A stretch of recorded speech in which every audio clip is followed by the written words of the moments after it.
Last class में हम लोगों ने एपीसी तक पढ़ा था और एपीसी की डेफिनेशन आप लोगों ने लिखी थी और एपीसी की डेफिनेशन लिखने के बाद एपीसी की डेफिनेशन को लिखने के बाद हम लोगों ने कहा था कि हम उसकी एक शेड्यूल के साथ उसका एक डायग्राम बनाएंगे और फिर हम लोग बेटे उसके ऊपर कुछ डिस्कशन करेंगे।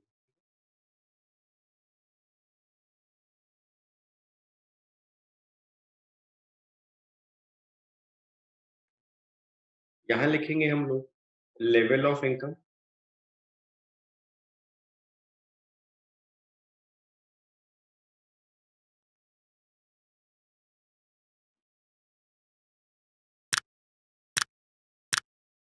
कंजम्पशन,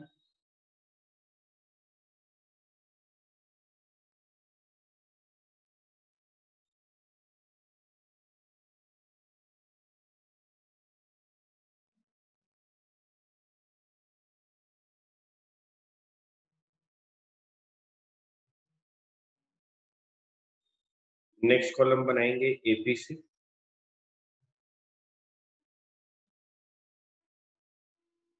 लेवल ऑफ इनकम में लिखेंगे 0, 100, 200, 300, 400, 500, कंजम्पशन में लिखेंगे 50, 100, 150, 200, 250, 300। 50 upon 0 not defined beta, 100 upon 100 1, 150 upon 200 0.75, 0.67, 0.625,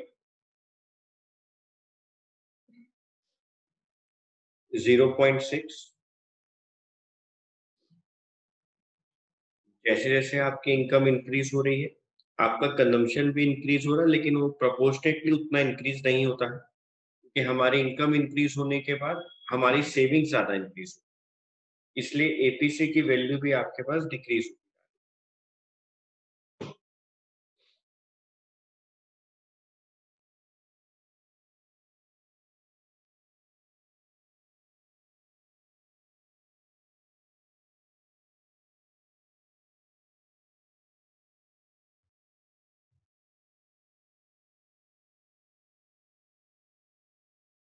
अगर हम लोग यहाँ पे लिखते हैं consumption,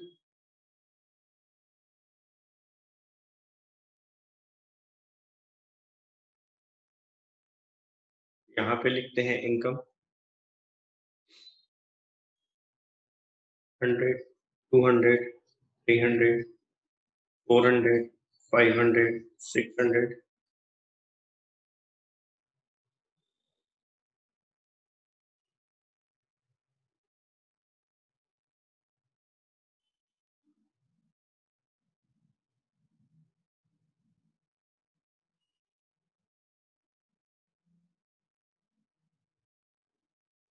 100,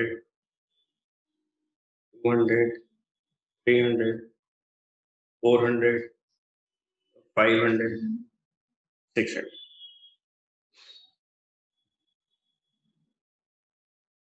zero level of income पे 50 कंजम्पशन है, इसको हम लोग क्या बोलते हैं बेटे? Autonomous consumption. 0 पर 50 कंजम्पशन है, 100 पे 100 कंजम्पशन है, 200 पे 150, 300 पे 200, 400 पे 250,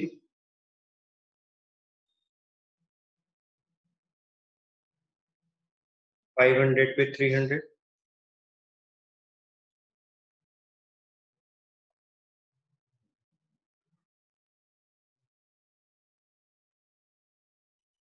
ये आपकी कंजम्पशन कर्व आ गई।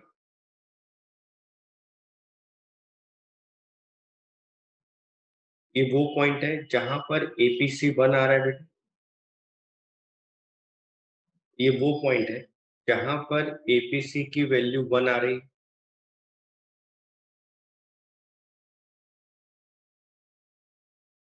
यानी सर इस वाले पॉइंट पर जहां पर एपीसी की वैल्यू 1 आ रही है, इस पॉइंट पर हमारी सेविंग्स 0 है। और बेटे जहां पे सेविंग्स 0 होती है वो ब्रेक इवन पॉइंट होता है।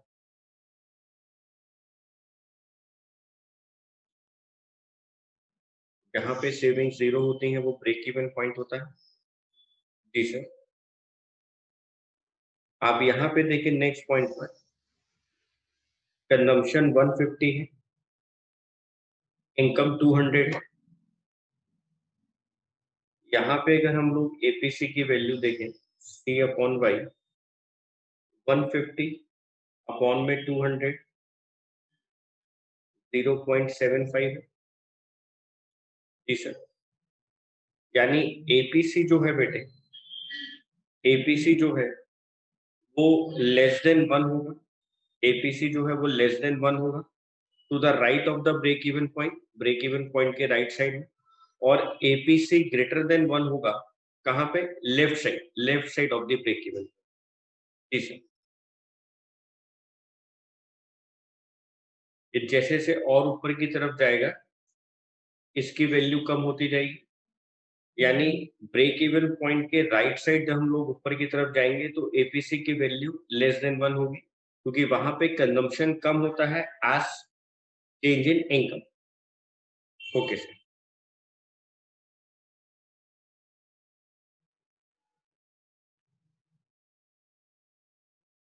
मैं यहाँ पे लिखता हूँ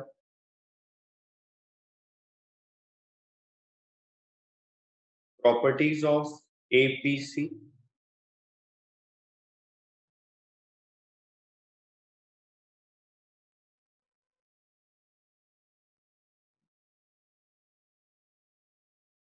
point number 1, APC is equal to 1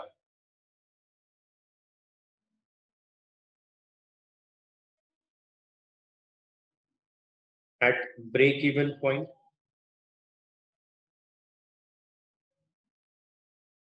APC is equal to 1. That means when consumption or income is equal to 100 is equal to 100. The both consumption income are same. जब consumption और income same होगी बेटे वहां पे APC की value 1 आएगी जिसको हम लोग ब्रेक इवन पॉइंट कहेंगे। Point number 2, APC is greater than 1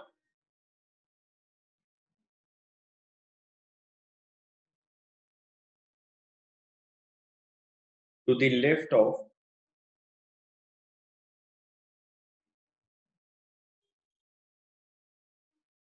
break even point.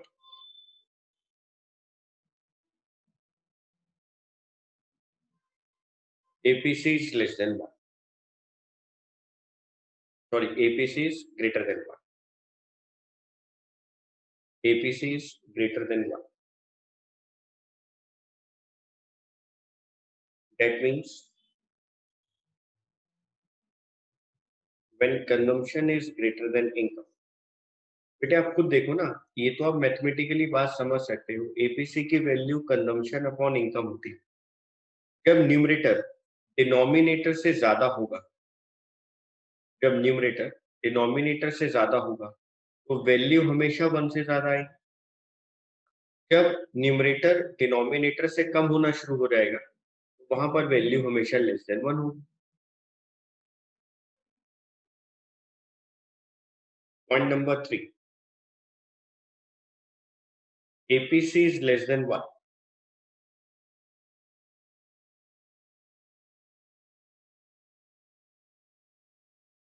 To the right of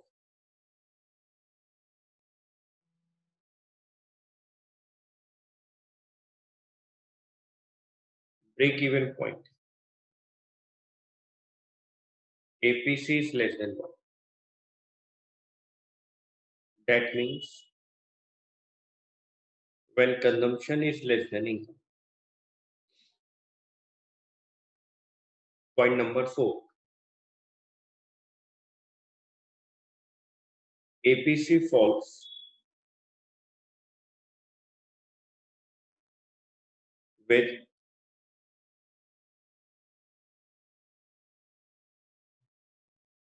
increase in income.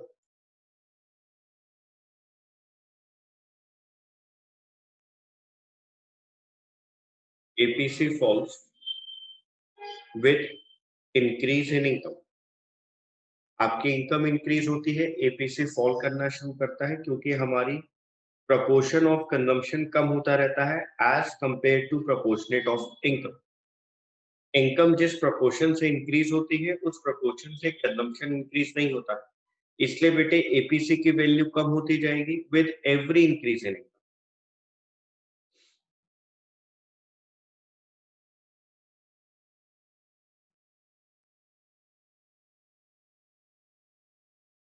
It is because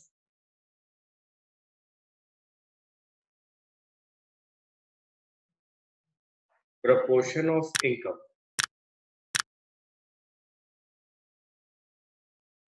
spent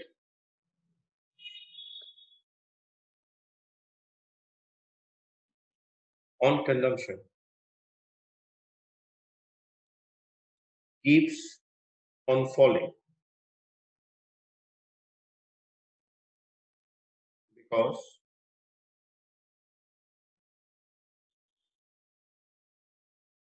people tend to save more। जैसे जैसे इनकम इंक्रीज होगी हम लोग बेटे सेविंग्स ज्यादा करने लगे।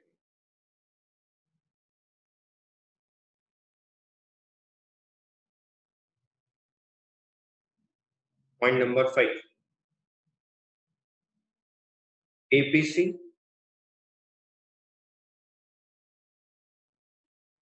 Can never be zero. APC बेटे कभी जीरो नहीं होगा।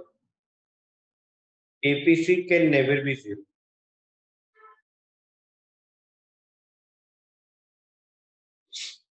क्योंकि कंजम्पशन कभी जीरो होता ही नहीं बेटे। जीरो लेवल ऑफ इनकम पर भी कंजम्पशन होता है, तो जब कंजम्पशन होगा ही नहीं बेटे तो एपीसी की वैल्यू जीरो नहीं आएगी।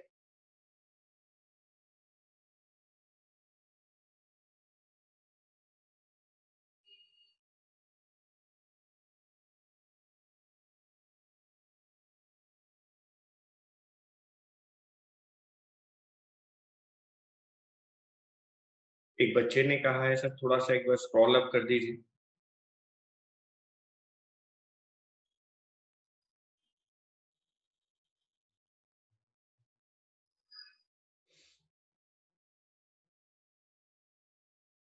APC can never be zero.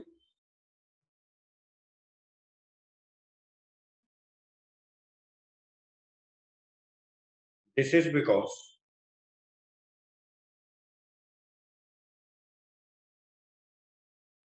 consumption is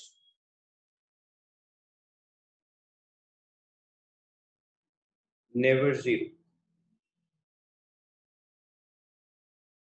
even at zero level of income.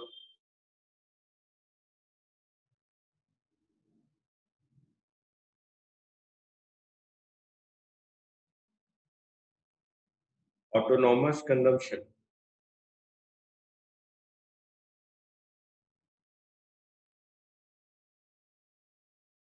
is there. भले ही आपकी लेवल ऑफ इनकम जीरो हो लेकिन वहां पे बेटे ऑटोनॉमस कंजम्पशन होगी।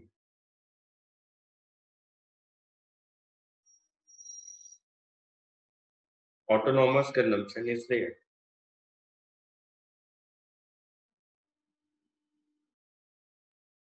तो एपीसी कभी भी जीरो नहीं हो सकता।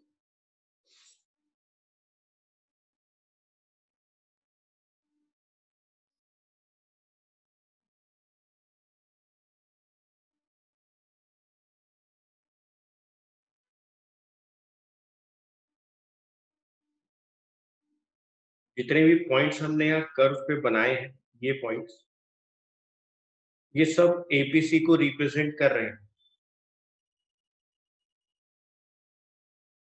APC is represented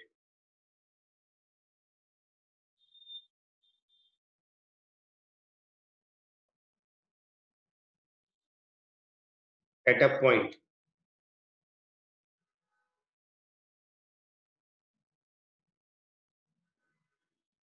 on the consumption curve.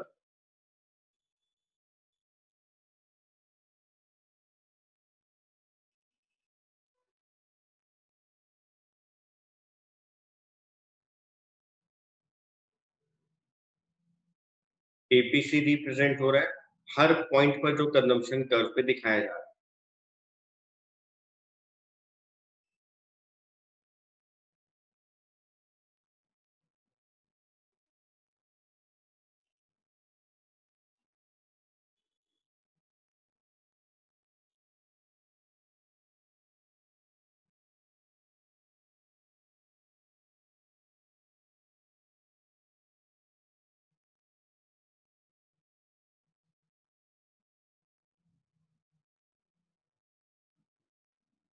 अगर आप लोगों ने बेटे यहाँ तक नोट किया,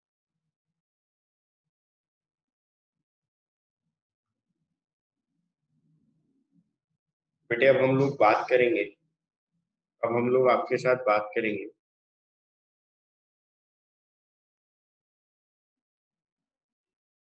marginal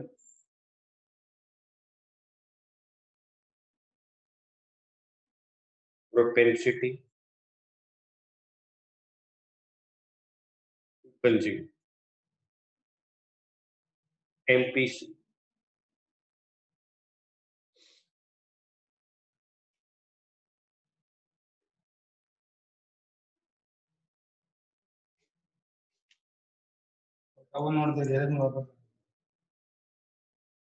marginal propensity to consume,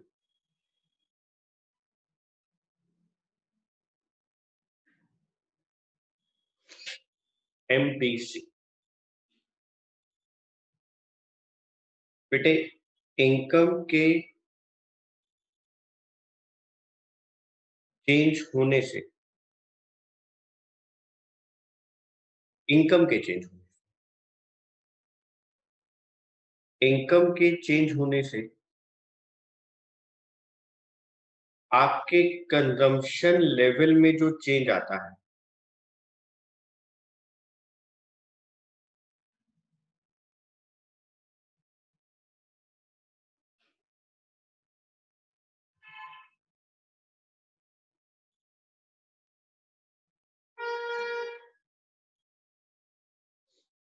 income के चेंज होने से आपके कंजम्पशन लेवल पर जो चेंज आता है,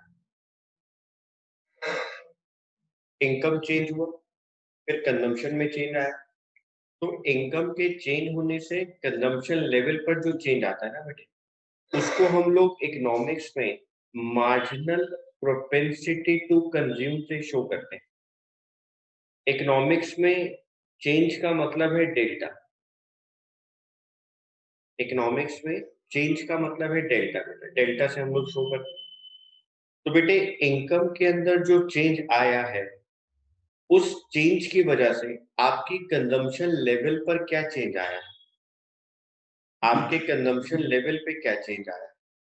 तो बेटे जो कंजम्पशन लेवल पर यहाँ पे चेंज आया ना, इनकम के चेंज होने पर, उसको कहा जाता है MPC, marginal propensity to consume, उसको कहा जाता है एमपीसी। तो बच्चे पहले तो यही लिखेंगे, it is the ratio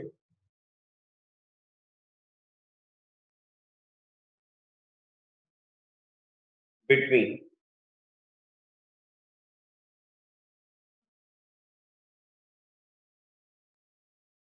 change in consumption, मतलब कि delta C, to change in income, मतलब कि डेल्टा वाई। कंजम्पशन में जो चेंज आया है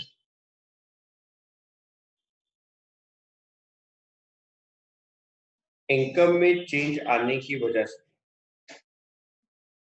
उसको कहा गया MPC, marginal propensity to consume. MPC is equal to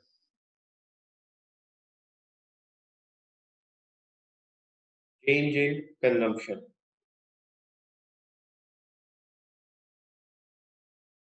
divided by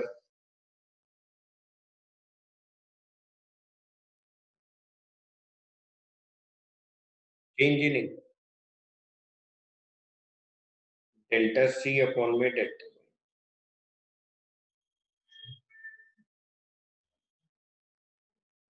For example, if income increases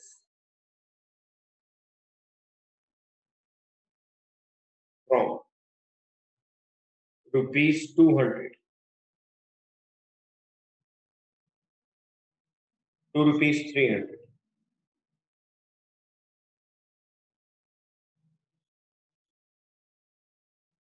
and consumption increases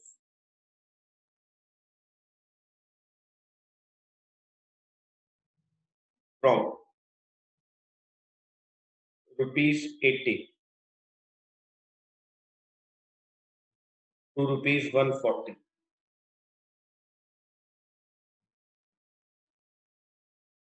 अगर आपकी इनकम इंक्रीज हो रही है 200 से 300 और आपकी कंजम्पशन इंक्रीज हो रही है 80 से 140 और फिर आपको एमपीसी की वैल्यू निकालनी है, आप यहाँ पे लिखें इनकम, यहाँ पे लिखें कंजम्पशन। इनकम 200 से 300, कंजम्पशन 80 से 140। कंजम्पशन में जो चेंज आया वो 60 का आया, इनकम में जो चेंज आया वो 100। MPC is equal to delta C upon में delta Y.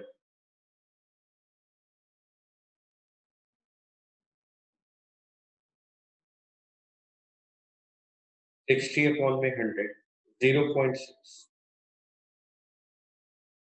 It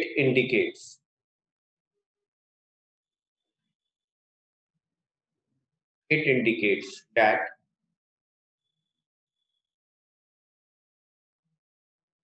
60% of income,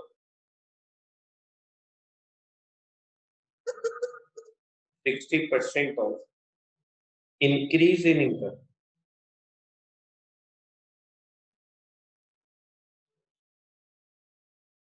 is spent on consumption.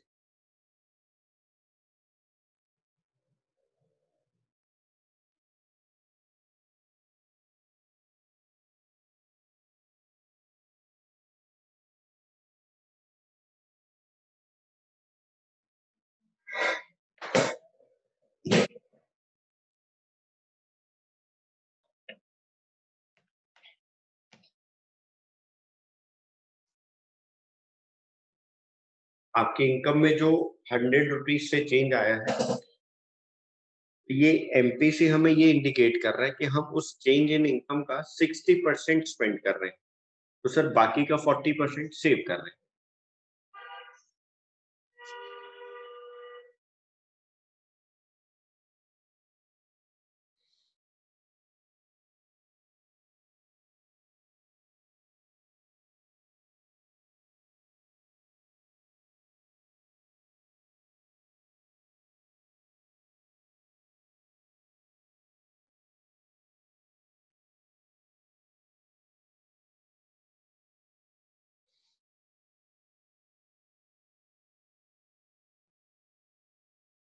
यहाँ तक बच्चों ने नोट किया, आगे देखिए।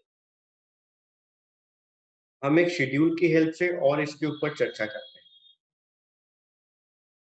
इनकम,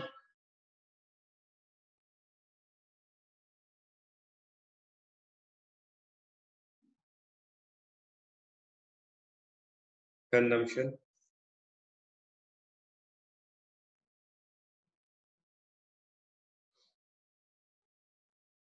0, 100, 200, 300, 400, 500. Consumption 50, 100, 150, 200, 250, 300.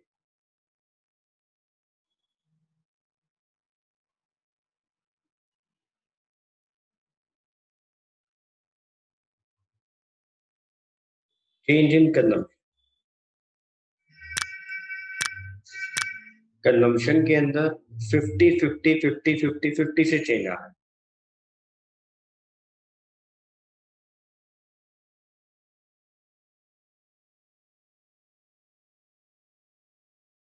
और इनकम में बेटे 100 से चेंज आ रहा है।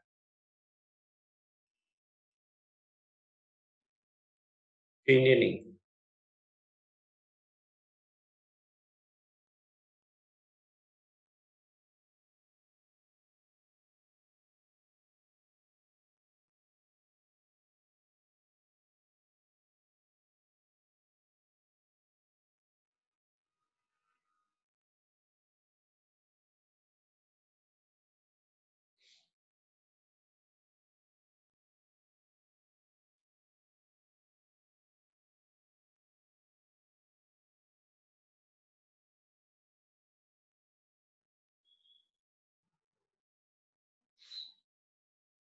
Consumption 50 50 50, change in consumption, change in income 100।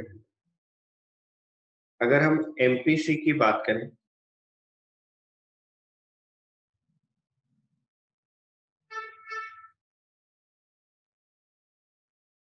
Delta C upon delta Y, 50 upon में 100, यहाँ भी 50 अपॉन में 100, यहाँ भी 50 अपॉन में 100, यहाँ भी 50 अपॉन में 100, यहाँ भी 50 अपॉन में 100, यानी 0.5,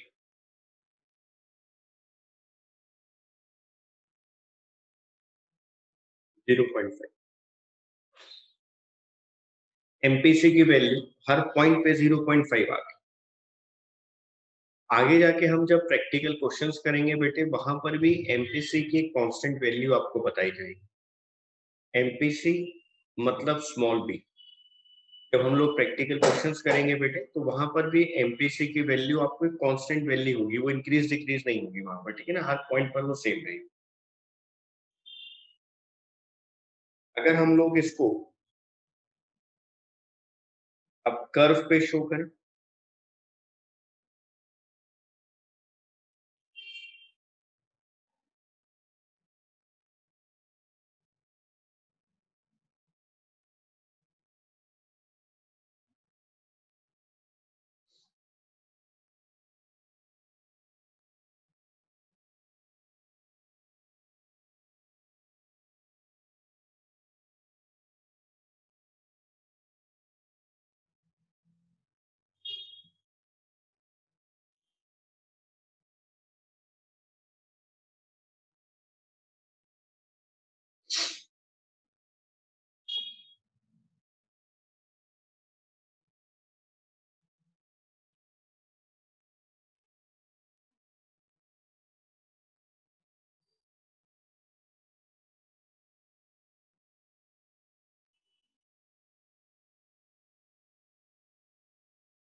जीरो पे कंजम्पशन कर्व 50,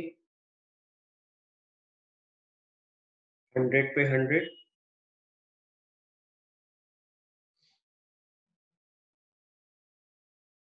200 पे 150,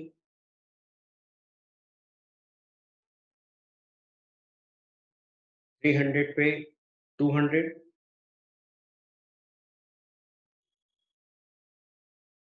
400 400 पे 250,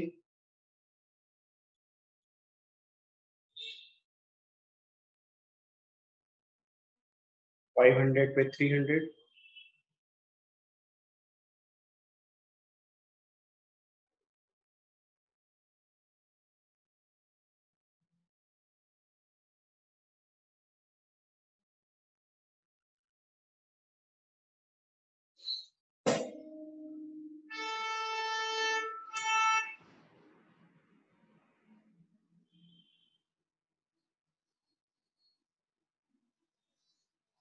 ये कंजम्पशन कर्व।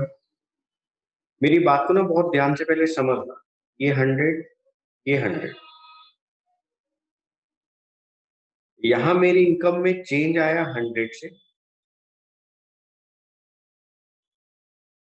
और यहां मेरे कंजम्पशन में चेंज आया 50 से। मैं यहां से यहां तक की बात कर रहा हूं, इसको P1 मान लेते हैं, इसको Y कह देते हैं, इसको Y1 कह देते हैं। यानी सर अगर देखा जाए तो यहां से लेकर यहां तक ये जो, ये आपके पास delta C change in consumption, और 100 से लेकर 200 तक जो चेंज आया वो आपके लिए डेल्टा Y। ये डेल्टा C है और ये डेल्टा Y। यानी अगर मैं इस पॉइंट पर एमपीसी देखूं, ए कहता हूं, बी कहता हूं, C, D, E, F. MPC at point C,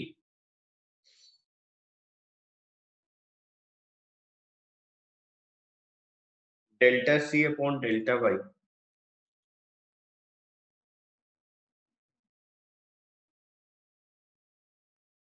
50 upon में 100, 0.5।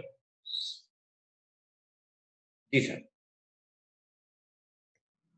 अब हम इनकी बातों को समझ समझ कर लिखते हैं, प्रॉपर्टीज की बात करते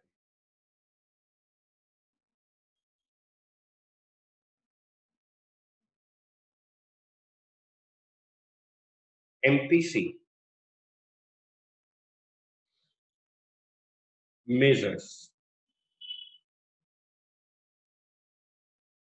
the slope of consumption curve।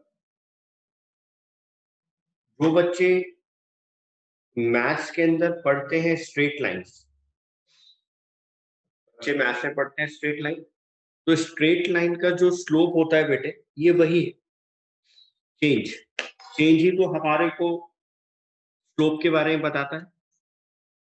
ठीक है, टेन थीटा की जहां वैल्यू आती है, तो जो चेंज होता है बेटे वही हमारे को किसी भी कर्व का स्लोप बताता है। ये स्लोप की बात हो रही है, स्ट्रेट लाइन आपको दिखाई दे रही है कंजम्पशन कर्व, वहां पे हमने उसका स्लोप निकाल लिया। तो एमपीसी हमारे को slope of consumption curve measure करके देता है। Okay sir.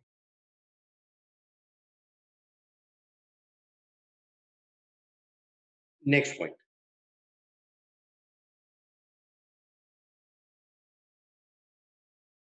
Constant value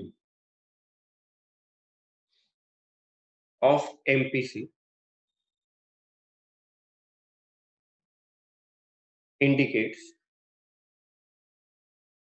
that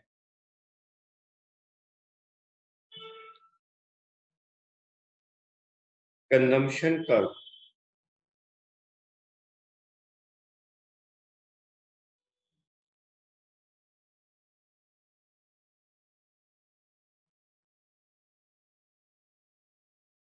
is a straight line। That means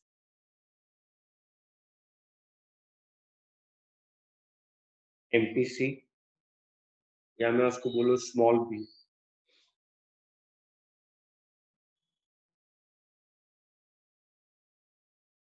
remains same।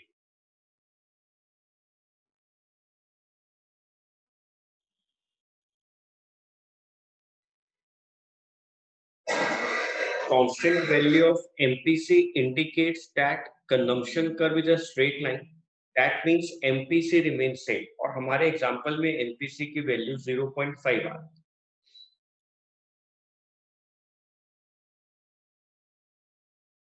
Point number 3, MPC is measured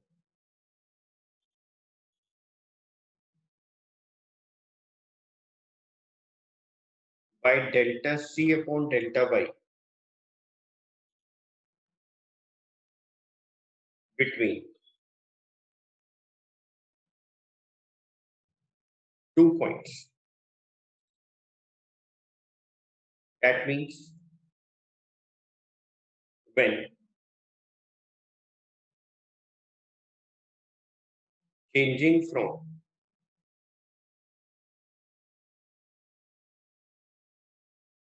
one income level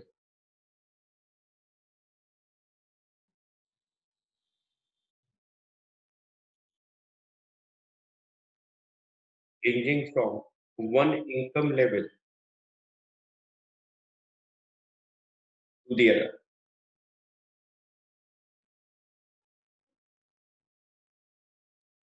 when changing from one income level to the other, delta C upon my delta Y.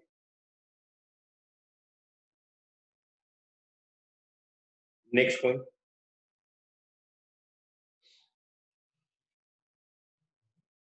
value of MPC ranges between 0 and 1. Sir इसका मतलब MPC 0 भी हो सकता है और MPC 1 भी हो सकता है। हाँ बेटे, एमपीसी 0 भी हो सकता है और एमपीसी 1 भी हो सकता है। सर एमपीसी 1 तो वहां पर हो जाएगा जहां पर एडिशनल सेविंग्स होंगी ही नहीं। जितनी हम लोगों ने एडिशनल इनकम अर्न करी, हमने वही एडिशनल कंजम्पशन कर ली, हमने वहीं पर एडिशनल कंजम्पशन कर ली। वैल्यू ऑफ एमपीसी 1 हो सकता है। सर 0 कब हो सकता है बेटे? जब एंटायर इनकम आप सेव कर लो। If entire additional income is save, जितनी एडिशनल इनकम हुई आप सेव कर लो, चेंज इन कंजम्पशन 0 आ जाएगा, और जब चेंज इन कंजम्पशन 0 आएगा, न्यूमरेटर 0 हो जाएगा बेटे, 0 अपॉन 100 वैल्यू आ गई 0। ओके सर, मैं आपको लिखवा रहा हूं। If entire additional income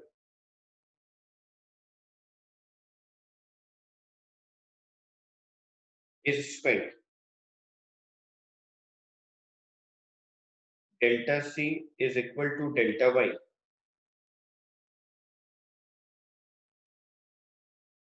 implying MPC is equal to 1.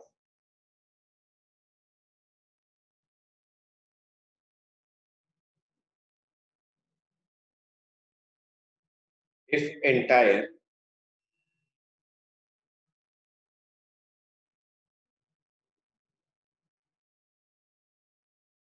additional income is saved,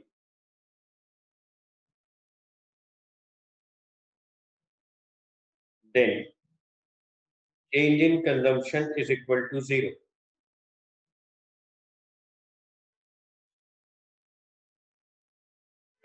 implying MPC is equal to 0.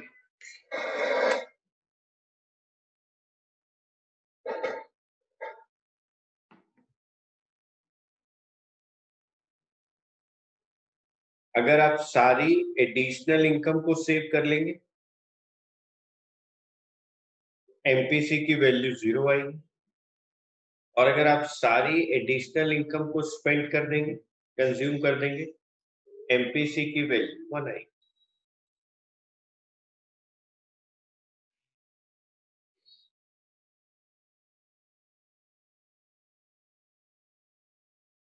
बेटे आपसे ना एग्जाम में 1 मार्कर आजकल पूछा जा रहा है, लास्ट ईयर सैंपल पेपर में भी था, कि जो डेवलपिंग कंट्रीज होती हैं उनका एमपीसी डेवलप्ड कंट्रीज के अकॉर्डिंग कैसा होता है। बेटे आप ये समझो, जो डेवलपिंग कंट्रीज होती है वहां पर लोगों की एडिशनल इनकम बेसिक नीड्स को पूरा करने में ही निकल रही है, वहां सेविंग्स कम होती, तो वहां पर एमपीसी की वैल्यू हमेशा ज्यादा होगी। लेकिन जो डेवलप्ड कंट्रीज होती हैं, जो ऑलरेडी डेवलप्ड कंट्रीज है, वहां पे सब लोग डेवलप होते हैं, रिच होते हैं बेटे, वहां पर उन लोगों की जो एडिशनल इनकम होती है उसका ज्यादा प्रोपोर्शन सेव होता है बजाय कंजम्पशन के। उनका ज्यादा प्रोपोर्शन सेविंग्स में जाता है बजाय कंजम्पशन के। तो बेटे वहां पर डेवलप्ड कंट्रीज के अंदर जब ज्यादा पैसा सेव हो रहा है एज कंपेयर टू कंजम्पशन, तो वहां पर एमपीसी की वैल्यू कम आती है। Okay,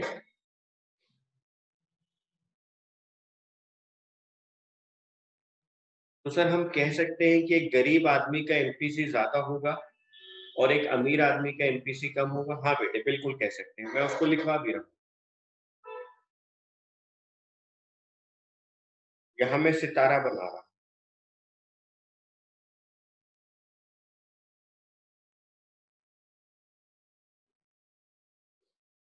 MPC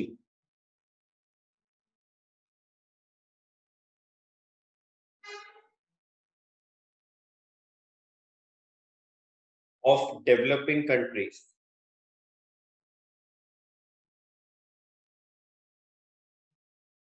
is more than MPC of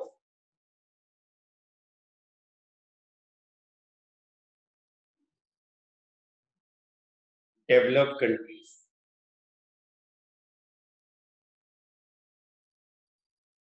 as developing countries need to spend on basic needs more than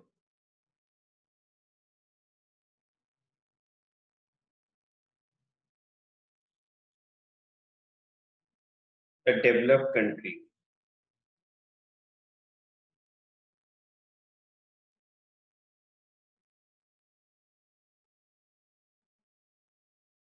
It is also said that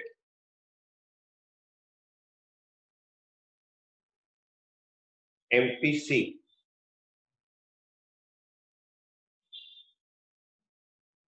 of poor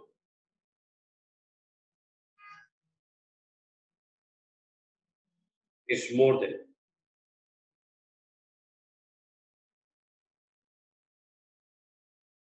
MPC of rich.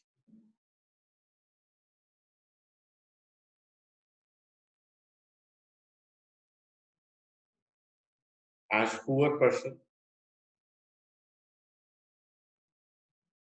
needs to spend more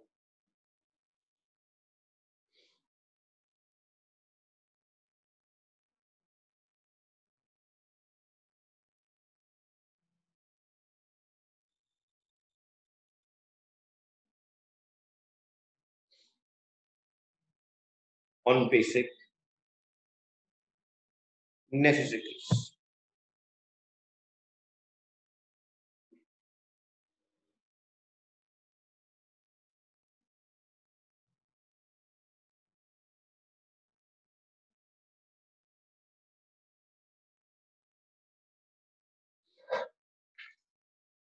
बेटा आप लोग जल्दी से note करें।